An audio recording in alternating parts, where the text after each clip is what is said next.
నగరంలోని కంటోన్మెంట్ ఉప ఎన్నికల బరిలో తాను పోటీ చేస్తానని మాజీ ఎమ్మెల్యే దివంగత నేత సాయన్న కూతురు నివేదిత తెలిపారు. బీఆర్ఎస్ అధినేత కేసీఆర్ తనకు అవకాశం ఇవ్వాలని ఆమె కోరారు. 5 టర్మ్స్ అందరు ప్రజలు కానీ లీడర్లు కానీ అందరు నాన్నతో ఎలా అయితే కలిసి వాళ్ళు సపోర్ట్ చేసి నాన్నని ఎలా అయితే గెలిపించారో చెల్లెని కూడా బాగా చాలా మంచి మెజారిటీతో గెలిపించడం జరిగింది.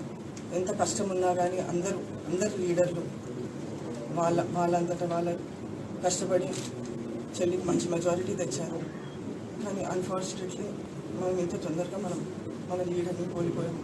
అందరూ లీడర్లు అందరూ ప్రజలు ఇంతనే స్ట్రాంగ్గా నన్ను సపోర్ట్ చేస్తూ ఈ బరిలో నిల్చోవాలనేసి సజెస్ట్ చేశారు. వాళ్ళందరి సపోర్ట్తో నేను ఎలక్షన్లో నిల్చుందామనేసి డిసైడ్ చేశాము. మేము ఇకపై మా కేసీఆర్ గారిని కలిసి ఇంకా ముఖ్యమైన డెసిషన్స్ అన్నీ తీసుకొని ముందర ఏం చేయబోతున్నామో మీకు మేము సూచిస్తాము. మీరు ఇన్ని ఇయర్స్ మా మీడియా మిత్రులు మా ఒక ఫ్యామిలీ లాగా నాన్నగారితో ఎన్ని ఇయర్స్ ఉన్నారు. మీరు అలానే మమ్మల్ని ఇకపై కూడా సపోర్ట్ చేయాలని మా ఒక అన్నలాగా ఒక బ్రదర్ లాగా ఫాదర్ లాగా మాతో ఉన్నారు. చెల్లి ఎలక్షన్స్లో కూడా బాగా కష్టపడ్డారు మా కోసం. ఇకపై కూడా మాతో అలానే ఉన్నారు.